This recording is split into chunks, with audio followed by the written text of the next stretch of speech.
Bienvenue à tous et à toutes en salle et en ligne. Ça me fait un très grand plaisir, j'ai même l'honneur de vous présenter ma collègue et amie Vanessa Ferré. Vanessa est historienne des sciences et des techniques, muséologue, professeure indépendante dans les établissements d'enseignement supérieur, donc 14 ans à la Sorbonne, chercheuse associée au Centre de recherche sur les liens sociaux au CERLIS, au Lab ICA, l'ABEX ICA, au CELAT ici bientôt, elle est membre associé depuis quelques années, et à la chaire de recherche sur la gouvernance des musées et le droit de la culture. Elle est aussi affiliée à l'Institut du patrimoine de l'UQAM avec Yves Bergeron, qui était son directeur de thèse. Elle possède d'ailleurs un doctorat entre l'UQAM et Sorbonne Nouvelle avec François Mérès et Yves Bergeron. Donc, comme vous voyez, elle est un peu partout. Donc, entre la France et le Québec. Elle est dynamique, prête avec des milliers d'idées pour faire avancer les projets, tous les projets. Vanessa est au Québec, entre autres, sur un projet des accords France-Canada entre les musées de la civilisation du Québec et les musées du Louvre. Donc, on a eu des rencontres lundi, mardi et mercredi qui suivaient des rencontres qu'on avait eues en décembre dernier au Louvre.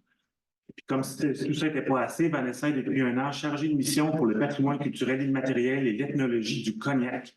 C'est dans le cadre de ce projet patrimonial, souhaitant faire entrer au patrimoine culturel mondial de l'UNESCO le savoir-faire unique de la fabrication du Cognac, qu'elle est ici pour nous présenter ce projet-là. Et donc, c'est avec un grand plaisir, un plaisir renouvelé pour moi que nous recevons Vanessa pour une communication qui s'intitule Humaniser les sciences, le cas de la muséalisation durable du Cognac. Voilà la parole. Merci beaucoup, Jean-François. Je suis ravie d'être avec vous aujourd'hui.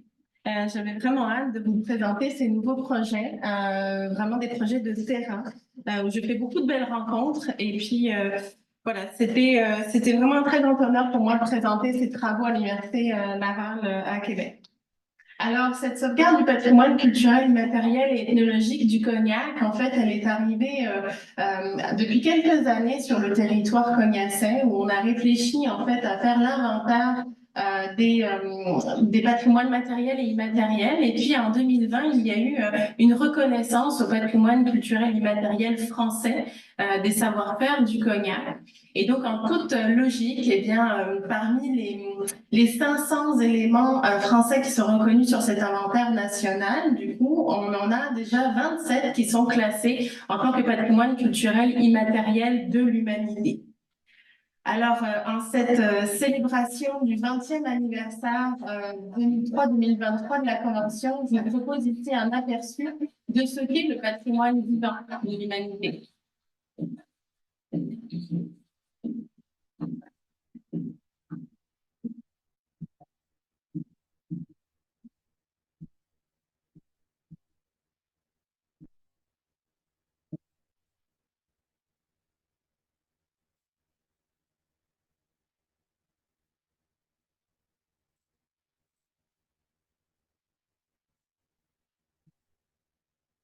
Donc 20 ans d'existence pour cette convention 2003 pour reconnaître les patrimoines vivants à travers le monde. Alors moi, la grande question que je me pose en tant que muséologue pour ce dossier UNESCO, eh bien, c'est comment le patrimoine immatériel du Cognac peut interagir avec les autres patrimoines immatériels à travers le monde. Alors, ce patrimoine vivant, pour petit rappel, il désigne les pratiques, les expressions, les connaissances et les savoir-faire transmis d'une génération à l'autre qui sont recréés en permanence, comme les chants, les danses, les rituels, les fêtes, les savoir-faire liés à l'artisanat traditionnel ou encore les connaissances qui sont liées à la nature et l'univers. Donc, vous voyez qu'on a énormément de choses à partager avec l'humanité. Et ce qui est important, c'est cette vivacité qui est transmise par la famille au gré des interactions sociales et culturelles aussi. Et vous allez comprendre que c'est très, très intergénérationnel en ce qui concerne le Cognac. Alors, un petit mot sur cet exercice méthodologique. Il y a eu déjà une première consultation de la communauté qui représente le Cognac à travers le monde, qui est donc très présente dans la région, en fait, Nouvelle-Aquitaine. C'est dans le sud-ouest de la France, à peu près au milieu de la France, un peu en dessous de la Loire. Au-dessus de Bordeaux, il y a deux départements qui s'appellent la Charente-Maritime et la Charente. Et ici, vous avez l'appellation d'origine contrôlée autour du Cognac. Donc, c'est surtout ici que se situe le cognac, mais on va comprendre que ce cognac s'est exporté dès le XVIIe siècle, a commencé à être élaboré dès le XVIe siècle, beaucoup plus exporté à partir du XVIIe, pour vraiment être à l'apogée de son exportation au XVIIIe. On va voir tout ça ensemble. Aujourd'hui encore, il est de plus en plus partagé à travers le monde et on va voir comment finalement on parle plutôt de culture du cognac que de cognac en lui-même. Donc une inscription en 2020 à l'inventaire national, beaucoup de manifestations à vraiment œuvrer sur les territoires et à l'international, et notamment ici, vous en êtes la preuve vivante. On partage ensemble ce qu'est cette culture-là, qui participe de sa reconnaissance. Donc toute cette, on va dire jusque 2024-2025, on a eu un premier examen de la candidature UNESCO qu'on a remis en 31 janvier 2024. Ça a été très bien reçu au ministère de la Culture, tant et si bien que nous sommes auditionnés mardi prochain, le matin. Il faudra penser très fort à nous. Et on va savoir si on va pouvoir déposer le dossier au complet en mars 2025. Donc, vous voyez ici un petit peu comment ça se passe, une reconnaissance d'un bien culturel, d'un élément patrimonial. Alors ici, je vous propose une petite vidéo pour découvrir la région de Cognac et ses savoir-faire.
Alors, vous voyez ici que cette communauté est vraiment un grand nombre. Il y a plus de 4300 viticulteurs et distillateurs, plus de 4300 regards à converger sur un seul et même dossier de candidature, 280 maisons de négoce, des maisons de cognac en fait, qui exportent le cognac, donc 280 récits historiques, familiales, etc. à découvrir avec toutes des fibres patrimoniales très distinctes.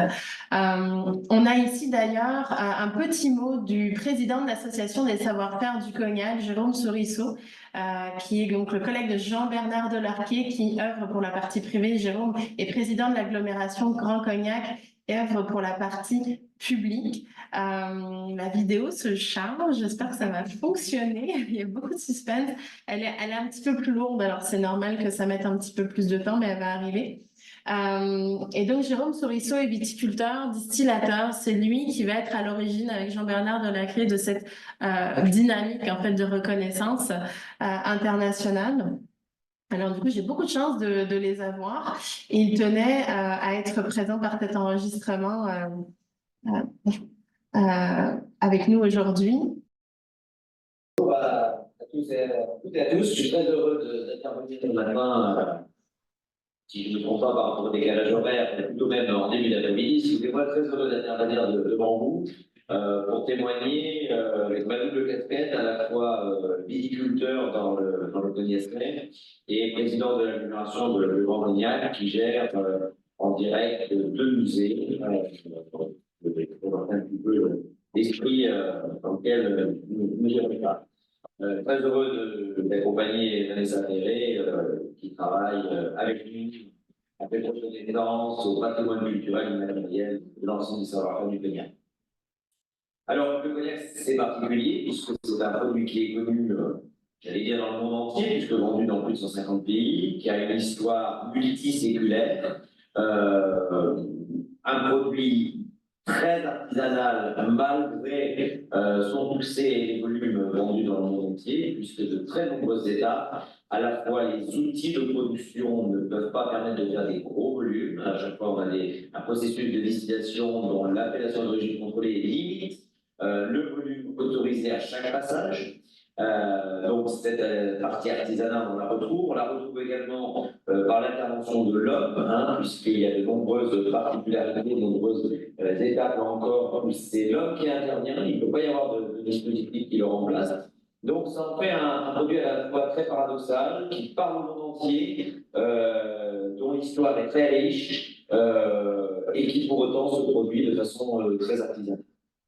Alors, tout cela, c'est un état d'esprit historique que nous essayons de transmettre à travers le musée. Cette histoire, c'est quoi? C'est d'abord le fleuve Charente qui est présent et qui est une voie de communication très importante qui va nous ouvrir au monde entier.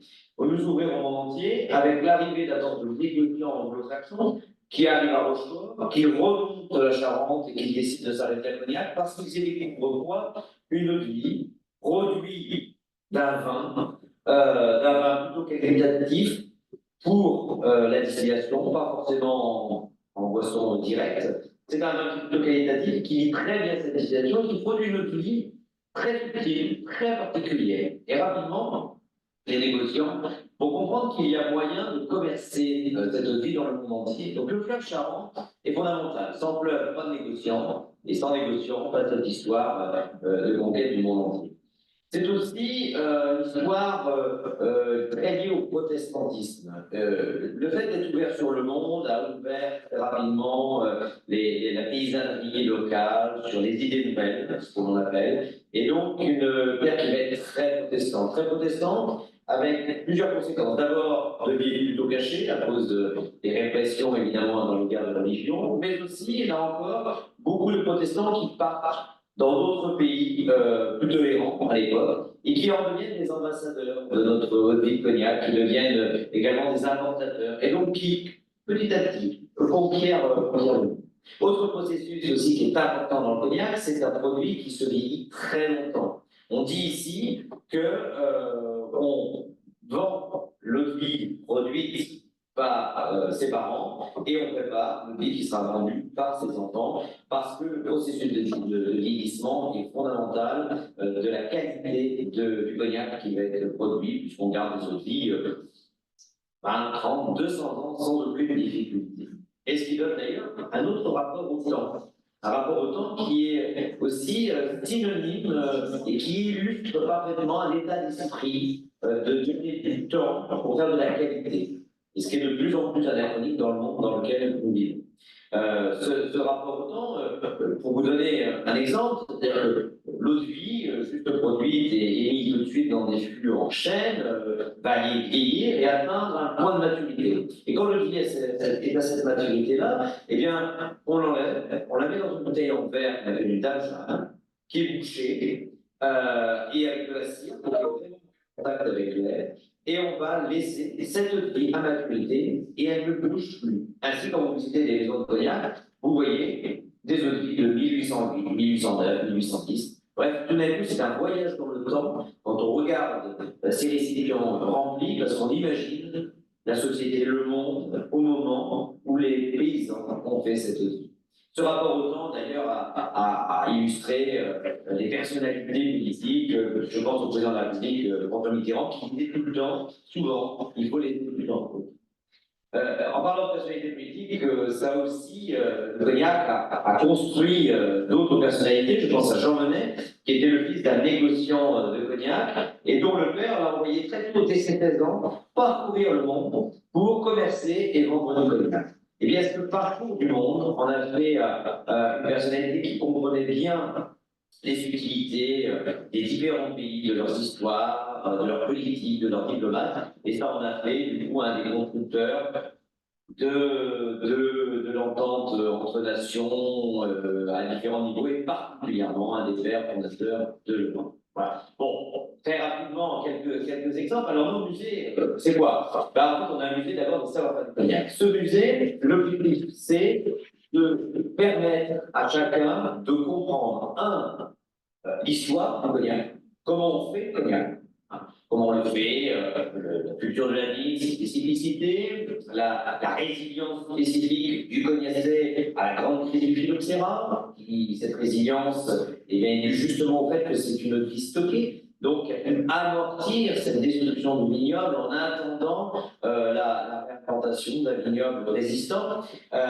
Donc cela a permis, contrairement à des vins qui ont disparu complètement, eh bien, de perdurer malgré la difficulté, de perdurer au-delà de la crise du phylloxéra. Donc ce musée, c'est comment on fait le cognac, bien sûr, pour quelqu'un qui arrive, c'est important, et donc on met en valeur chaque savoir-faire de la vigne, de la distillation, du vieillissement, de l'assemblage des différents outils qui va constituer le cognac, des particularités des différentes maisons de cognac qui ont toutes leurs recettes, évidemment. Alors on ne connaît pas tous les secrets, évidemment, de chaque recette, mais les grandes lignes qui différencient les cognacs produits par les grandes maisons. Et puis, on va aussi aller jusqu'au packaging, parce que, contrairement à beaucoup de vins, le cognac fait partie de ces spiritueux où le contenant a toujours été un vecteur très fort de communication pour vendre le contenu. Je pense, on découvre comme ça des bouteilles en porcelaine, en verre, tout type de verre, d'étiquettes, etc. Parce que le cognac a souvent été l'objet d'innovations très importantes pour le packaging. Voilà. Donc ce premier musée, il a vraiment cette entrée-là, c'est les savoir-faire autour du cognac. Deuxième musée, musée d'art et d'histoire, au sens traditionnel des appellations du ministère de la Culture français. Eh bien, là, nous sommes en train de le réinventer. Réinventer comment? Eh bien, parce qu'en fait, ce musée, c'est d'abord physiquement le siège d'un ancien négociant, d'une maison de cognac. Et puis, cette collection du musée, elle vient d'où? Eh bien, elle vient de ces négociants qui, au XIXe siècle, parcouraient le monde entier et ramenaient des objets de collection des différents continents. Donc, on y trouve des choses assez surprenantes, un sphinx, une momie, on va y trouver des objets archéologiques, parce que les négociants, plutôt fortunés, finançaient de façon très conséquente les fouilles archéologiques parce qu'ils étaient passionnés, et avoir une collection personnelle était quelque chose qui apportait une notabilité, une reconnaissance dans la société. Donc on va y trouver des choses très diverses, très variées, également de la bienfaisance, puisque ces négociants ont souvent construit des orphelinats, mené des actions pour les plus pauvres, pour les plus en difficulté, les infirmières, les malades, etc. Donc on y trouve quelques objets, on y retrouve aussi des objets sur l'investissement dans le sport. Ils ont souvent été constructeurs des premiers terrains de rugby, de tennis, du territoire, au plan notable ancien lien. Et puis, bien entendu, souvent les responsabilités politiques locales, de maires et députés, grâce à leur notoriété. Donc on est en train de transformer ce musée en la maison du négociant, c'est-à-dire que le visiteur va redécouvrir une maison d'un négociant du XIXe siècle et puis toute la richesse qu'il a apportée au territoire, c'est-à-dire donc ses découvertes, ses objets ramenés du monde entier, mais ses découvertes locales, l'archéologie, ses investissements avec les œuvres de bienfaisance, etc.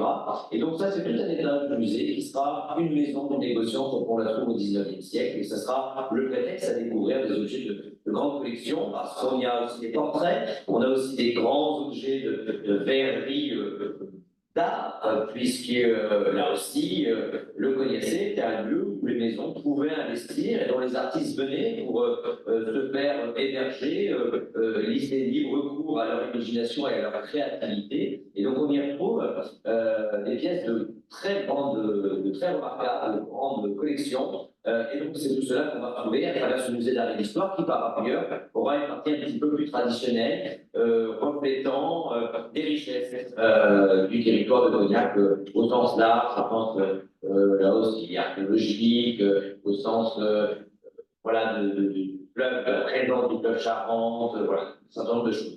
Donc voilà un petit peu ces deux musées-là. Puis évidemment, on doit aller plus loin. Donc on a également en compétence ce qu'on appelle la maison de Gavarier, une sorte de maison du patrimoine d'un village, Saint-Simon, qui était un village historique de construction de gabarres. Les gabarres étaient les bateaux qui pendant 400 ans transportaient des barils, pas que, mais essentiellement les barils, sur le fleuve Charente. C'est un village de marins qui, en plein milieu des terres, un village de marins qui fabriquaient ces gabarres, qui les entretenaient et les réparaient. Donc on a une maison, on appelle ça une maison, mais c'est un musée en fait, qui comprend l'ensemble des objets, l'histoire de ce village très très particulier. Et puis, on a d'autres pistes sur lesquelles nous travaillons, évidemment. Je pense, et la Vanessa pourrait en parler, elle est pleinement associée à ce projet-là, du couvent de Renorville, qui est un couvent aujourd'hui en ruine, donc il reste quelques traces, mais il est extrêmement symbolique de l'histoire du cognac parce que c'est dans ce couvent qu'aurait été stockée la première eau de vie issue de la distillation dans un fût de chêne et où on a découvert qu'il y avait un échange entre cette eau de vie et le flux et que l'eau de vie prenait du tanin, se colorait au fur et à mesure qu'elle s'évaporait par respiration à travers le bois et donc quelque part le vieillissement du cognac serait dans ce couvent. Donc c'est toute cette histoire que nous allons reconstruire. Bon, voilà, je ne vais pas monopoliser la parole trop longtemps. Vous voyez ce côté passionné que j'ai et que nous avons à travers cette volonté de partager le cognac, mondialement connu, mais finalement assez méconnu sur son histoire, pourtant extrêmement riche. Histoire économique, histoire géographique, histoire évidemment sociologique, ethnographique. Bref, c'est tout un ensemble qui se retrouve autour de ce produit, dont les études sont assez modestes et qui aujourd'hui est en train de vivre un virage assez incroyable, puisque grâce à cette démarche de reconnaissance au patrimoine culturel immatériel, la région s'investit pour la première fois sur sa propre histoire, alors qu'avant, c'était quelque chose qui était acquis, mais pour lequel on regardait plus devant. Parce que le cognac regarde devant, et aujourd'hui, il est associé au monde de la nuit aux États-Unis, il est associé à la grande notabilité en Chine. Voilà, il regarde devant, il s'adapte toujours aux évolutions sociologiques. Et pour autant, s'il a cette capacité d'adaptation, c'est parce qu'il a su s'adapter depuis plus de 300 ans. Et c'est tout ça qui est très riche et que j'aurai grand plaisir à vous faire découvrir. Si vous avez l'occasion de venir dans notre territoire, nous vous accueillons avec beaucoup de plaisir. Merci de m'avoir écouté. Je vous souhaite une très bonne journée. Au revoir.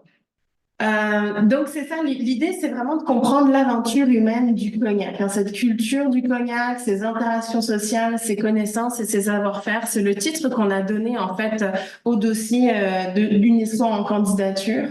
Vraiment aller chercher ce qui représente aujourd'hui la culture par rapport à ce produit-là, mais d'un point de vue ethnographique.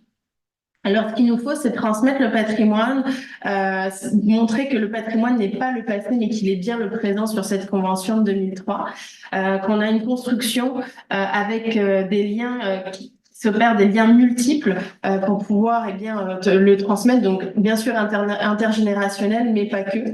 Ce patrimoine aussi, il est fabriqué. On explique aussi à la communauté que chaque société fabrique son patrimoine à son image et que c'est surtout une reconstruction très créative, et que ce patrimoine culturel immatériel, il existe vraiment pour et par ces communautés, donc il est vivant et durable avant tout. Alors, ce patrimoine vivant, comme vous pouvez le voir, eh bien, on a un premier volet qui concerne l'éthique et la transition écologique. C'est très important dans le cas du cognac. Juste un peu poignet. Le petit tiré. Merci. Le premier domaine, éthique et transition écologique, en fait, concerne vraiment ces savoirs, ces connaissances, cette technicisation aussi qu'on va avoir des outils qui nous permettent de fabriquer le cognac, la maîtrise aussi de la biologie, de l'évolution de l'étude biologique des cépages, etc. Tout le patrimoine génétique aussi de ces cépages qui est étudié dans des stations viticoles. Un deuxième domaine qui concerne la préservation et l'intégrité aussi des systèmes naturels avec l'écologie, beaucoup de travail avec l'agriculture, la viticulture qui permettent de comprendre comment on peut s'en aller vers une agriculture toujours plus durable, des savoir-faire aussi, parce que beaucoup de choses sont transmises dans les familles par voie orale. Donc ça aussi, c'est pas évident de dire voilà comment on conduisait la vigne en telle année, puis comment on fait aujourd'hui avec le réchauffement climatique. On a l'impression qu'on va avoir des grosses notices, des gros manuels, mais au final, il y a pas mal de choses qui se transmettent comme ça. L'histoire culturelle, scientifique et technique, le cognac fait vraiment partie de l'histoire des idées en France, en Europe. Grâce à cette technicisation, on va avoir une culture scientifique et technique qui est très importante dans le patrimoine français et européen. Moi, mon but, c'est vraiment d'étudier en fait cette histoire des idées à travers le monde, en fait, comment les savoir-faire du cognac se sont dispatchés. Donc, une aventure humaine, un multiculturalisme qui est justifié par cet export, en fait, qui va permettre aussi d'avoir des codes culturels qui vont revenir sur le territoire charentais sous d'autres formes. Donc beaucoup de pratiques sociales aussi qui évoluent. On ne consomme pas le cognac de la même manière en France, en Chine, aux États-Unis, etc. Et puis comment les gens s'approprient ce patrimoine ultra local. Donc on est vraiment sur un cas de diversité culturelle qui s'approche de ce qu'on appelle aujourd'hui la super diversité, là, par migration, par tout ça. C'est super intéressant. Le soutien et le développement aux sociétés humaines, c'est un sujet qui est extrêmement important pour l'UNESCO et c'est d'ailleurs dans ce volet que se situent les musées et les collections. Hein. Vous connaissez le concept de société du savoir, très, très cher à l'UNESCO. Donc, on a beaucoup de travail sur ce volet-là. Un vrai plaisir pour un muséologue. Ce qu'on peut tout de suite identifier en ce qui concerne le cognac, c'est qu'il va falloir apprendre à vivre avec cette science qui vraiment se lie très rapidement sur la culture scientifique et technique du cognac. Il y a vraiment un langage scientifique dans le cognac à tous les niveaux, sur toute la chaîne opératoire de l'élaboration du cognac. Et ce qui est intéressant ici, c'est que si on parlait d'humanisme scolaire au XVIIe siècle, où Lévi c'était un savant, Pascal un inventeur, on se rend compte qu'au XXIe siècle, on parle surtout de sciences et d'humanité, où Lévi devient un philosophe et Pascal un homme de lettres. Moi, ce qui m'intéresse dans cet exercice universitaire, c'est que de comprendre que du XVIIe au XXIe siècle, le cognac n'a pas du tout été interprété, perçu, vu de la même manière. Et toutes ces cultures, et que finalement, derrière ces technologies que nous, on utilise aujourd'hui, qui sont omniprésentes, ce qui m'intéresse pour le cognac, c'est vraiment de retrouver des modèles, des mythes, des images qui nous ont aidés à penser la science et la technologie à travers l'élaboration du cognac, mais qu'on a un petit peu perdu aujourd'hui. Donc, on redécouvre finalement l'histoire des sciences à travers l'histoire d'un produit qui est vraiment ancré depuis très longtemps. Et je vous parle pas du début des études que je commence à faire sur les échanges avec la Nouvelle-France. Là, je pense que ça promet vraiment beaucoup. Alors, réapprendre la science aussi, pourquoi, vous pourriez me dire, mais pourquoi la science par rapport au cognac en France? Eh ben, en fait, en France, on souffre beaucoup actuellement du manque de science dans les programmes éducatifs. Et puis, ça se ressent énormément, en fait, sur nos performances scientifiques et technologiques.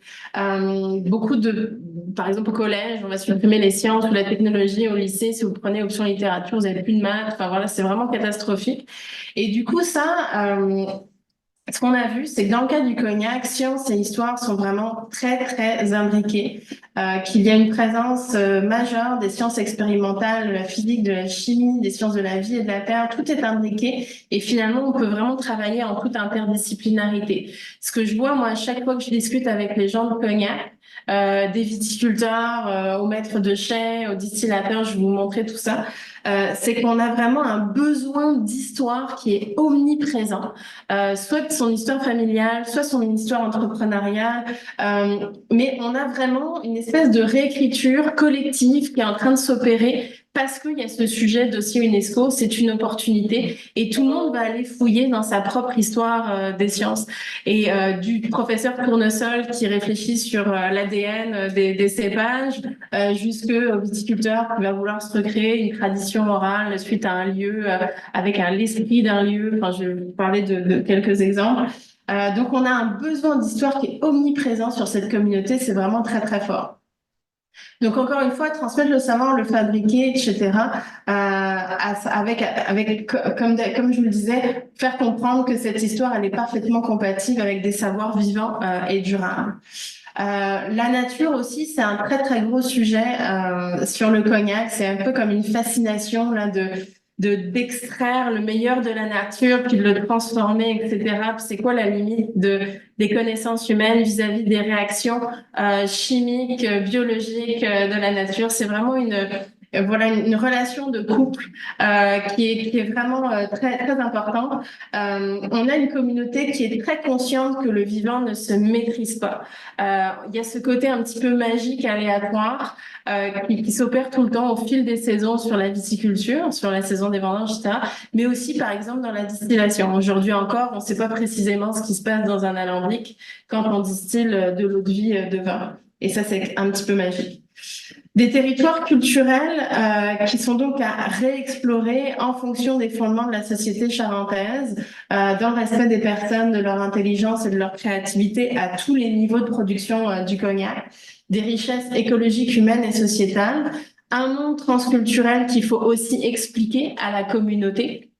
Les métissages, les multiculturalismes et les multilinguismes qui touchent le cognac à l'autre bout du monde, comment ça revient en fait sur le territoire de la communauté d'origine.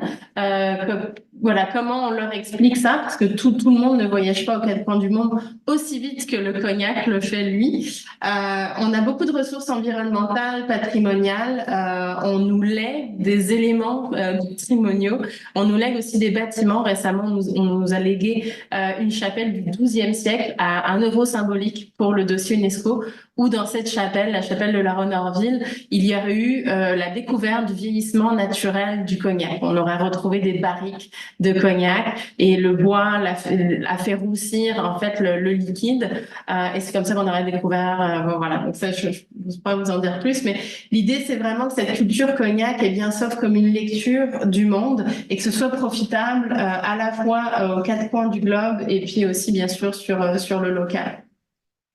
Alors le local, il a toujours été, c'est ça qui est fascinant dans la société charentaise, c'est que ils sont vraiment surprenants. On les croise dans les vignes, puis ils vont pas forcément tous les 4 matins à Paris ou ailleurs en France, mais par contre c'est pas étonnant d'avoir des jeunes viticulteurs qui sont allés aux 4 coins de la planète pour étudier les cépages, voir comment on conduisait la vigne, etc. Donc il y a cet effet un peu cognac où on parle du très local qui s'est beaucoup exporté.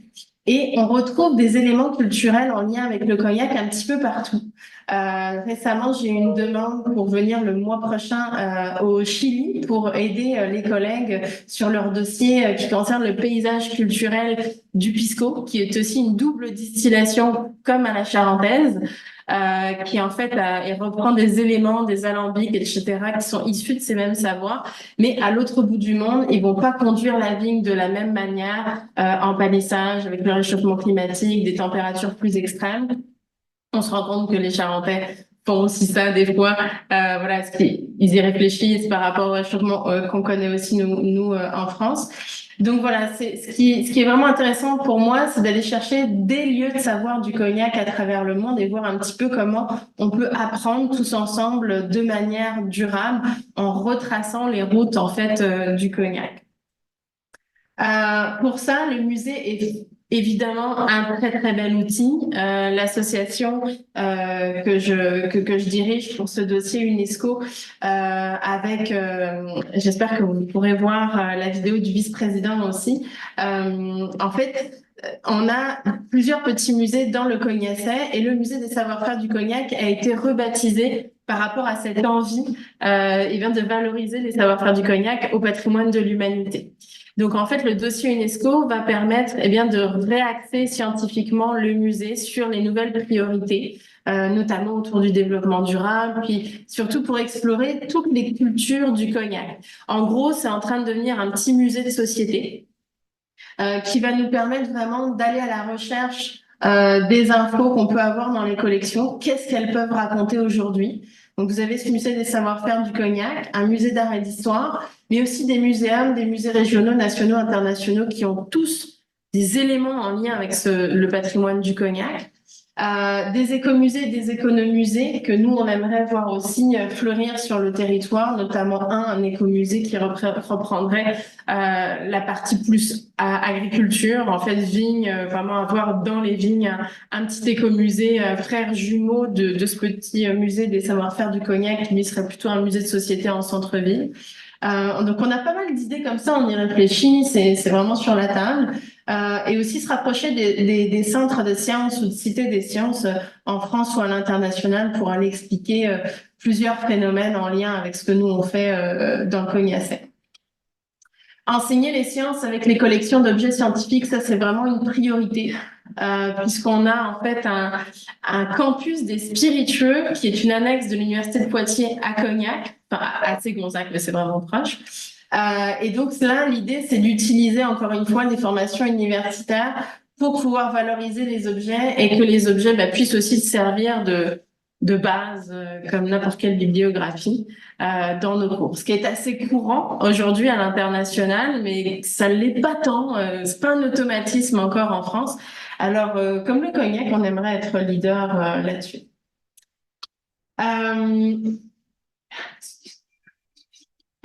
Ici, une petite vidéo C'est important de transmettre ce qu'on a acquis. qui vous montre ce savoir-faire. Parce que si c'est des transferts de par lieu, on va perdre des gestes ancestraux, des gestes que les anciens nous ont appris, la façon de travailler.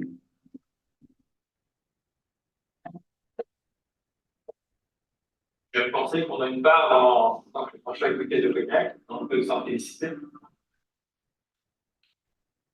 Ah, pas pour nous. Par contre, on a hérité de nos prédécesseurs, et en tout cas, voilà, nous sommes les porteurs de cette qualité à travers le temps. C'est ça qui est impressionnant chez eux, dans cette communauté-là, c'est que très tôt, ils vous disent, voilà, on travaille avec le cognac de nos parents, puis le cognac qu'on fabrique aujourd'hui, clairement, c'est celui de nos enfants, même de leurs grands-parents, puis c'est celui de leurs enfants. Ça, c'est très présent, vraiment ce collectif. Le Bureau national interprofessionnel du cognac qui porte le dossier, donc partie privée, avec l'agglomération Grand Cognac, partie publique, existe depuis 1946. Donc c'est vraiment le collectif qui prime pour pouvoir se défendre par rapport aux autres marchés internationaux des autres spiritueux. Donc dans les établissements culturels et touristiques, ça se ressent. Tout le monde est très très soudé par rapport à la préservation de ces patrimoines. Il existe plusieurs entreprises du patrimoine vivant, qui est un label français un peu à part pour les entreprises qui sont basées sur le vivant. C'est ce qu'on met en avant. Donc, beaucoup de détenteurs de traditions à entendre sur ces territoires pour maîtriser les connaissances et les savoir-faire qui sont liés à l'artisanat traditionnel. Donc, c'est une démarche participative. On a beaucoup de débats, de conférences en réunion de grandes communautés. C'est à peu près 250 personnes à chaque fois. On essaie d'en faire une par an. Un comité d'orientation scientifique composé de 18 personnes, universitaires et professionnelles. Des entretiens ethnographiques semi-dirigés que je suis en train d'opérer pour pouvoir avoir une quinzaine, vingtaine de grands témoins, une espèce de prosopographie du cognac pour pouvoir justement expliquer aux comités scientifiques français et internationaux quels sont les profils en fait des gens qui travaillent le cognac, des activités dans les territoires et des outils aussi au niveau des institutions. Cette société-là du cognac, elle est intéressante parce que s'il y a bien quelque chose qui est partagé avec l'humanité, c'est la notion de temps et de temporalité. Ils ont un rapport avec le temps qui est vraiment très, très curieux, dans le sens où tout va aller très lentement tout au long de l'année, puis les raisins vont mûrir, puis on subit les saisons, on attend, puis on ressent quand c'est le moment de vendanger. Et puis d'un seul coup, tout s'accélère. Pendant 5 mois, ils vont distiller à fond, là, tout ce qu'ils peuvent distiller. Et puis ensuite, ils vont remettre le cognac dans des barriques, dans les tonneaux où il va vieillir. Et là, c'est encore cette phase d'attente, de vieillissement, de décennie en décennie, si ce n'est de siècle en siècle. Et ça, c'est vraiment quelque chose qui est très particulier, cette notion de temps, de temporalité, puis de course à différents niveaux d'élaboration du cognac. Toujours par compagnonnage, par filiation intergénérationnelle. Il y a beaucoup d'opérations qui sont pas enseignées, qui sont vraiment transmises, comme justement la distillation. Il va y avoir des formations, mais concrètement, sur le terrain, là, si votre père ou votre grand-père n'a jamais distillé, il va falloir compter sur les copains. Donc ça, c'est hyper intéressant. On veut se rassembler autour du cognac, c'est toujours une occasion d'interagir, une occasion d'avoir des échanges sociaux, à la fois dans l'innovation et la recherche. Beaucoup de laboratoires sont à la pointe dans le cognac pour développer ce qu'est le cognac, le produit de demain, mais aussi, comme je vous le disais, la partie viticole. On a des traditions ancestrales aussi qui sont perpétrées, comme par exemple un comité de dégustation que vous voyez ici au centre. Ça se fait toujours à l'identique comme il y a 150 ans. L'art de vivre à la française qui est cultivé avec la mixologie, tout ça, ça fait partie des interactions sociales du cognac qu'on doit faire valoir dans le dossier UNESCO. On a des parties pratiques, rituels, événements festifs qui vraiment mettent en avant ces choses-là un peu plus intangibles. ici un aperçu de ce qu'est justement le vieillissement concernant les différentes temporalités. Un long vieillissement, ce qu'elles font aujourd'hui et ce qu'éventuellement elles peuvent. Donc, il faut une vraie humilité face à ce travail discret de ces données. Parce qu'on n'est jamais sûr de résultat.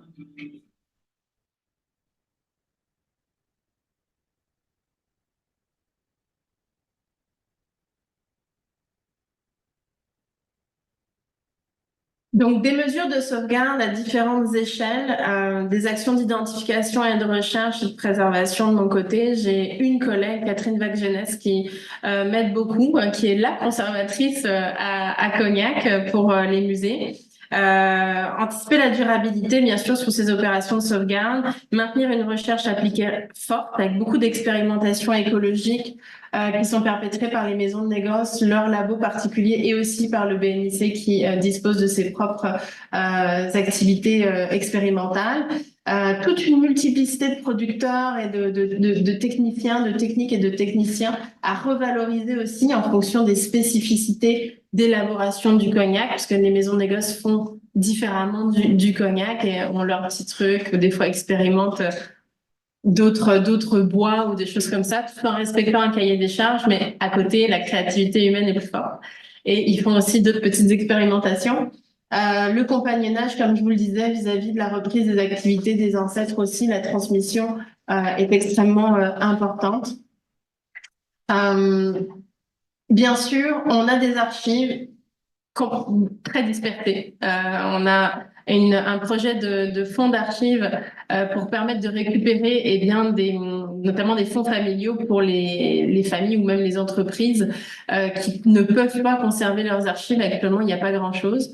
Les grandes maisons de négoce, pour les plus organisés, vont avoir des responsables de patrimoine, des historiens, vont avoir numérisé leurs archives. Mais imaginez-vous que c'est peut-être si c'est les 20 premières, c'est déjà pas mal. Et encore, là, j'y vais peut-être un peu fort, mais sur 280, ça fait pas beaucoup. Donc les archives, vraiment faire comprendre à la communauté que c'est hyper important, que c'est la base, qu'on va devoir tout numériser pour pouvoir avoir un regard global sur ce qu'on a ou ce qu'on n'a pas. Donc collecter et valoriser pour démontrer les origines culturelles du cognac. On a très très peu d'écrits universitaires sur le cognac. Donc ça aussi, c'est un travail de longue haleine. Là, ça va pas se faire en 10 ans.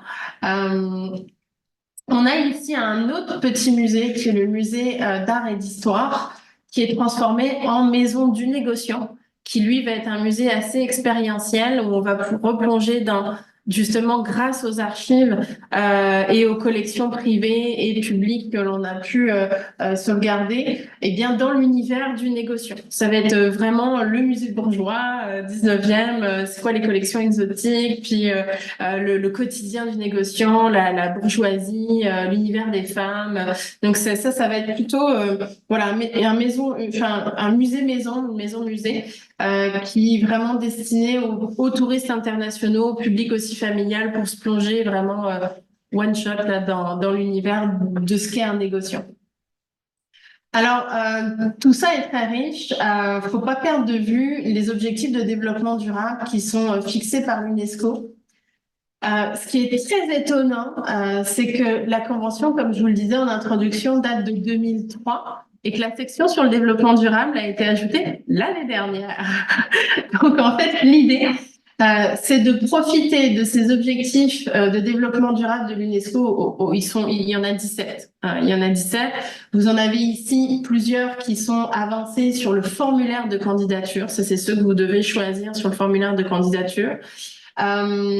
Santé, sécurité alimentaire, développement économique inclusif. Vous pouvez d'ailleurs ranger le tourisme dedans, le tourisme culturel, l'éco-responsable, etc. Durabilité environnementale par rapport au changement climatique, la paix, la cohésion sociale, l'égalité des genres, l'éducation de qualité. Alors tout ça, vous devez en choisir plusieurs, puis défendre votre élément patrimonial par rapport à ça. Ce qui est intéressant, c'est de se dire que clairement, tout le monde pense à ça, tout le monde pense au développement durable, mais concrètement, comment on l'actionne, puis comment la Convention de 2003 sur la sauvegarde du patrimoine culturel immatériel peut être un levier pour l'atteinte des objectifs de l'UNESCO. Et ça, c'est vraiment pas évident. On a un bon accompagnement à la fois du ministère de la Culture et de l'UNESCO sur ces questions-là, mais ça reste sur le papier. Donc là, depuis l'année dernière, vraiment, c'est dans cet exercice de candidature pour un élément patrimonial, c'est comment je fais pour expliquer que ce que je fais sur le terrain, ça sauvegarde mon PCI et qu'en même temps, ça répond aux objectifs. Donc c'est pas évident. Une autre petite vidéo qui vous montre un autre savoir-faire que l'on souhaite plus que durable. La tonnerie. Bon, l'importance qu'il faut ressortir du chêne, c'est que la nature nous apporte. On est quand même dans un secteur à Cognac où on a vraiment les vignes. Après, on a les chênes. Ces chênes-là vont nous apporter des minéraux. Les minéraux, on va faire de l'appareil. Les vignes, toutes les appareils, comme le Cognac, a produit un prestige, a produit des patrimoines mondialement. On va toujours attendre le jour.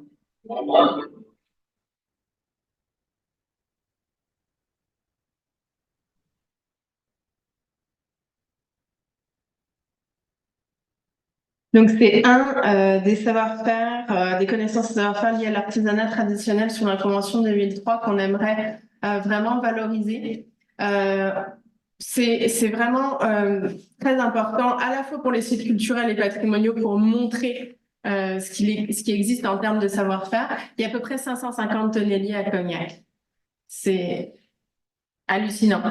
Et du coup, les gens sont pas venus là par opportunité en disant bah tiens il y a un fond du cognac, on va créer des entreprises de tonnellerie pour. C'est vraiment quelque chose qui s'est fait au fil des siècles et ça a aussi aidé la tonnellerie à se développer à travers le produit. Puis ça a fait la même chose avec la chaudronnerie. Je vais y revenir.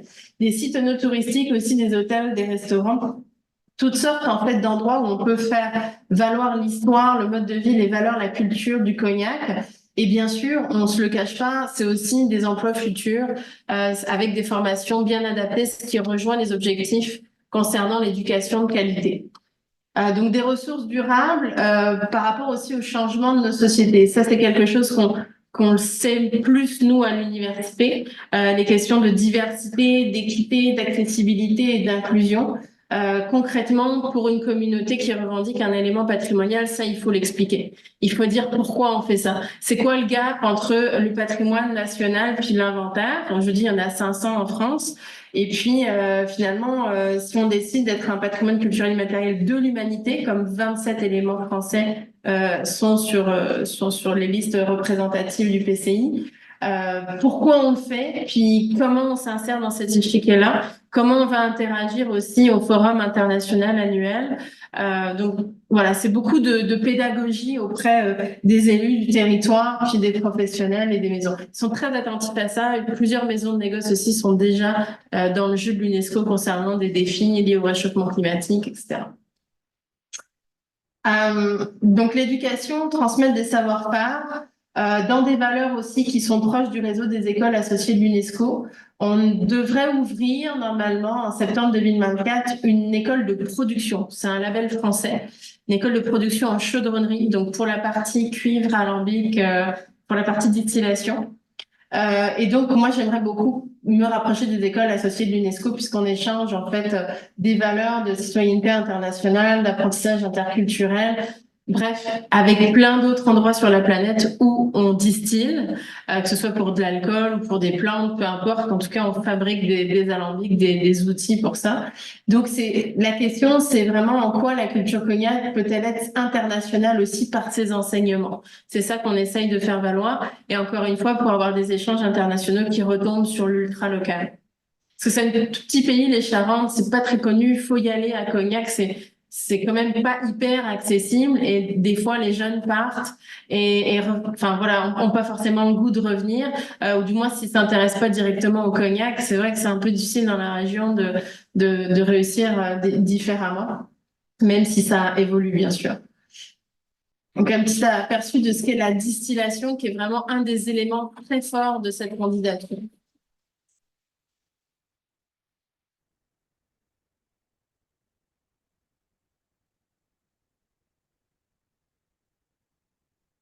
C'est de tout ce qui est partie alambic. Donc, on fait les 3 pièces, des trios, et donc les chapiteaux ou en marterie comme ça, ou alors tout simplement en trio aussi. On monte un outil, on plane,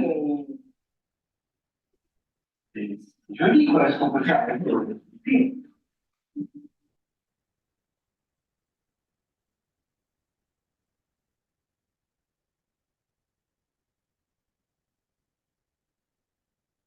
Chacun est un maillon de la chaîne, chaque maillon est important. Donc chacun apporte sa pierre à l'édifice, on est tous liés les uns les autres.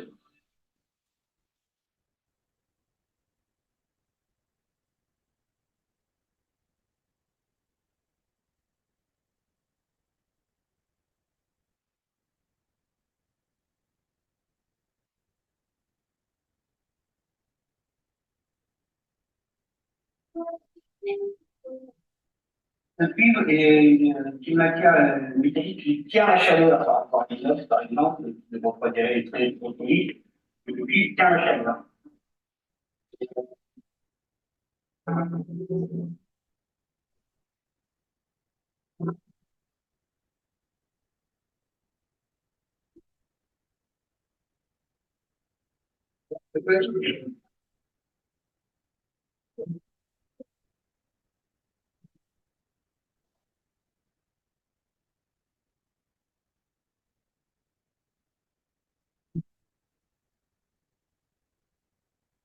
Donc la coupe, c'est quand ils arrêtent à un moment donné la chauffe du vin pour récupérer que certaines parties, notamment la bonne chauffe, qui vont redistiller, d'où la notion de double distillation à la charentaise.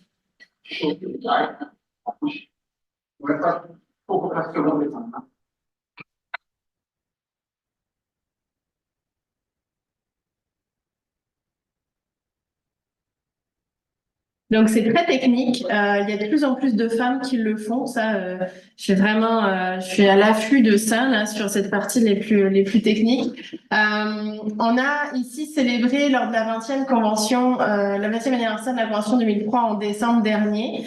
On a d'ailleurs eu le plaisir d'avoir Jean-François Gauvin, d'avoir Laurier Turgeon, Valérie Bouchard du Musée de l'Association à Québec. De Québec qui ont pu participer. On a fêté ensemble puis on a voulu vraiment expliquer ce qu'on allait faire, pourquoi on allait le faire. Et on a ici d'ailleurs les logos de la route culturelle européenne des musées et centres d'interprétation de la vigne et du vin, pour lequel on a pris le secrétariat général cette année. Donc on s'entend que l'idée c'est de se rapprocher des cultures du vin au sens large, pas que de la culture des spiritueux. Pour pouvoir échanger plus simplement aussi avec l'humanité. Donc ça a été un très très beau rendez-vous qui permet aussi de lancer les échanges. Je vous ai mis comme ça tous les logos parce que en fait on va mixer plein de couches différentes de la société puis de partenaires etc. Puis finalement faire comprendre que on va tous se rencontrer. Vous avez ici les collègues du Louvre, Valérie Bouleva aussi, responsable des collections à l'Université Laval, qui ont visité une distillerie. Puis voilà, tout le monde se mélange, puis on découvre ces patrimoines-là, et puis voir surtout comment on peut travailler ensemble. Alors, des outils d'évaluation, on en crée beaucoup. On a ici des projets autour du tourisme durable avec la destination Cognac pour la partie publique. Export Cognac est un contrat. En France, il y a des contrats, ce qu'on appelle de destination, où le gouvernement va décider de mettre l'emphase sur une destination, un peu comme le principe des espaces bleus au final à Québec en ce moment. Des musées, des sites patrimoniaux, des collections qu'on tente de rassembler, d'identifier, des dons aussi, comme je vous parlais aussi d'une chapelle qui va nous permettre de définir d'autres sujets comme celui des traditions orales, qui est un des domaines de la Convention 2003. Des futures écoles, des fonds de recherche, le CNAM Paris qui s'intéresse beaucoup à nous pour un projet d'exposition en 2026, mais aussi pour renforcer ce lien avec les territoires parce qu'ils font des formations en lien avec la culture scientifique et technique. Des projets de recherche, notamment avec l'Université de Poitiers sur les patrimoines de l'humanité face aux enjeux du développement durable, qui s'opérera avec le Muséum d'histoire naturelle. L'Université de Bordeaux, bien sûr, quelle est la valeur culturelle et historique d'une mention d'origine? C'est quoi la valeur ajoutée? Pourquoi les gens aiment ça? Qui est une part d'histoire sur les étiquettes, puis voilà, pourquoi ils vont chercher tout ça? Les universités canadiennes, on a un projet aussi, Fonds de recherche France-Canada, vendre et consommer du cognac pendant la crise du phylloxéra et la montée de la prohibition en Amérique du Nord, 1870-1933. C'était quoi les vertus médicinales qui étaient voilà, revendiquées pour pouvoir consommer du cognac, non pas au bar, mais à la pharmacie.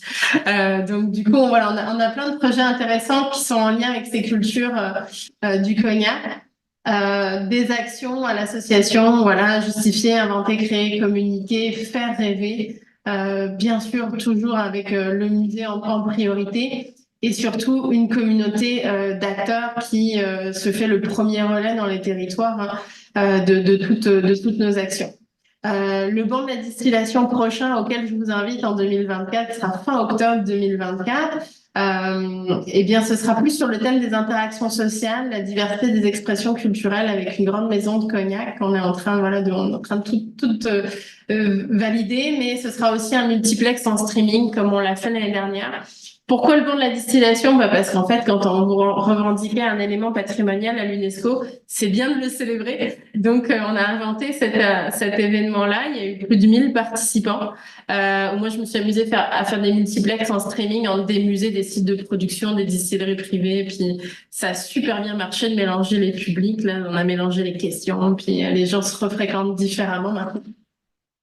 Et voilà, et pour les grandes dates, eh ben, comme je vous le disais, l'audition mardi prochain, peut-être une possibilité de dépôt de notre dossier en mars 2025, mais ça change pas grand-chose à notre quotidien, vous l'avez compris.